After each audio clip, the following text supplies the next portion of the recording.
Episode 3. Lips as red as wine, thick sexy eyelashes, and a head full of tousled blonde locks with rare gray eyes that appeared green or sometimes blue under the sunlight. Lukas was gorgeous. His jawbones angles were shaped, nor did he grow a beard to rule out his delicate look. The man learned to embrace this delicate side of him and turned it into a weapon. He was a trained seducer who could get what he wanted from women and his male counterpart effortlessly. Tall yet proportionally lean, Lukas had the body of a professional model that if it wasn't for unsmiling face and fierce piercing gaze, plus his fear-inspiring bodyguards, he would have been sought out by talent scouts already. However, that cute face was not to be trifled with. Suddenly the song ended, and none played afterward. Silence would have reigned if not for the scream of affliction from their captive. "Are we done?" Lukas asked, taking off his gold-rimmed glasses. He was dressed in a high-class, sophisticated suit, which was a huge contrast against this kind of setting. However, no one was complaining. He was the boss. "No, sir. He's still not confessing," one of his men answered while the man continued to wail. Lukas sighed. "I can't believe I have to do everything by myself." He rose to his feet and snatched the report from the man's hands, simply glancing over it. With a hand in his pocket, Lukas gracefully strode over to his prisoner. His men, upon noticing his arrival, stopped their torture and made space for him. "You look good, Peter." Lukas gave him a casual look, his words dripping with sarcasm. The man was bloody from his head to the sole of his feet. "Lukas." Peter spoke through gritted teeth, anguish in his heart. How he wished he could rip off the man's face right now. "Let's have a simple conversation, Peter, shall we?" "I'm kind of a magnanimous man," Lukas said, and even without gesturing to his men, his chair was brought over. Lukas sat down, crossing his leg over the other without breaking his gaze with Peter, who staring fiercely at him, resentment obvious in his gaze. Seated comfortably, Lukas began. "Where are my guns, Peter?" A whole arsenal of weapons had been stolen by one of his own people, and he wasn't happy about that. Peter shot him a look of disdain. "Like I would tell you." "Of course you wouldn't," Lukas concurred, "which is why I'm currently sitting here, because my men are unable to get the job done. You're just wasting your time. You can torture me all you want, but you're not getting a thing out of my mouth." "That's a promise." He was resolute. For a moment, Lukas didn't say a word and simply read out from the report. Peter Ivanov, 35 years old. No father, mother, grandmother, nearest relatives, and most of all, no girlfriend or wife. Lukas lifted his face, "Which means you have nothing to lose because you're not afraid of death, nor do you have something that can be used against you." Peter smirked, as if saying, "I told you so."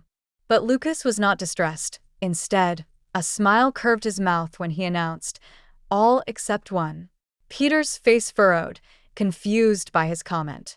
There was a playful yet dangerous glint in Lukas's eyes as he snapped his fingers, and a woman stepped into the basement, her heels click-clacking against the floor, and in her grasp was a rare snow-white chihuahua pressed to her chest. The once confident look vanished from Peter's face, replaced by a trace of panic. He shifted uneasily on his seat as a cold sweat broke out on his forehead. Lukas smirked. He was right. Everyone had a weakness. He reached out to his assistant, who handed the dog over to him and took her leave. You cute little thing," he cooed to the dog, who didn't protest, rather leaned into his touch. However, Peter was not deceived by that harmless gesture. Lukas was already making a statement by having his dog over here. It was pure blackmail. They said a dog is man's best friend, but to some, it's family. Lukas held his gaze, seeing through Peter's brave front. "No, don't touch him," he hollered with abject terror when Lukas's hands tightened around the dog's neck. He struggled against the restraints, but it was bound really tight. There was no escaping this or Lukas's wrath. Lukas loosened his grip on the dog, but his tone was taunt and his gaze dark. "Where are my guns?" "Where are my guns, Peter?" All joviality had left Lukas's tone. Right now, his eyes were dark and emotionless, his tone so cold it could freeze over a river. However, Peter didn't read the signs, or he was simply prepared to die. "You should just kill me, bastard," he said, yet eyed the chihuahua in Lukas's hands. Once he was dead, the bastard would have no use for the dog and would let it go. Even if he doesn't, he wouldn't be alive to watch Lukas and the poor creature. However, Lukas laughed, pointing at him. Oh, I see what you're doing. You're trying to provoke me into finishing you off. He glanced down at the chihuahua. Little doggy, Daddy wants to leave you. But unfortunately, you might have to say goodbye first. At once, Lukas pressed the muzzle of the gun against the dog's head. Where should I start? The head and give you a quick death? Or the limb? Give you a slow, painful death. That one would be on your papa. What are you doing? Peter choked as Lukas's hand curled around the trigger. However, the man didn't even glance at him. He continued his communion with the dog, who seemed to have taken a liking to him. You're a good doggy. He stroked his furs. But my guns are more important. No, wait, Dash. Peter bellowed seconds away from Lukas, pulling the trigger. Lukas's brow raised. I'll tell you the truth, Peter quickly added. But first, you have to promise me not to hurt him. He's the only family I have left. Lukas pulled down the gun. I don't do promises. Then what's the assurance you won't hurt him? Peter yelled. He was so tired of his games. That's the problem, you don't. So you can either choose to trust me blindly and tell me where my guns are, or you can keep your mouth shut, and I'll end the doggy painfully and slowly right in front of you. It's your choice. Lukas gave him the condition with a smiling face. Psychopath. Fine, Peter agreed.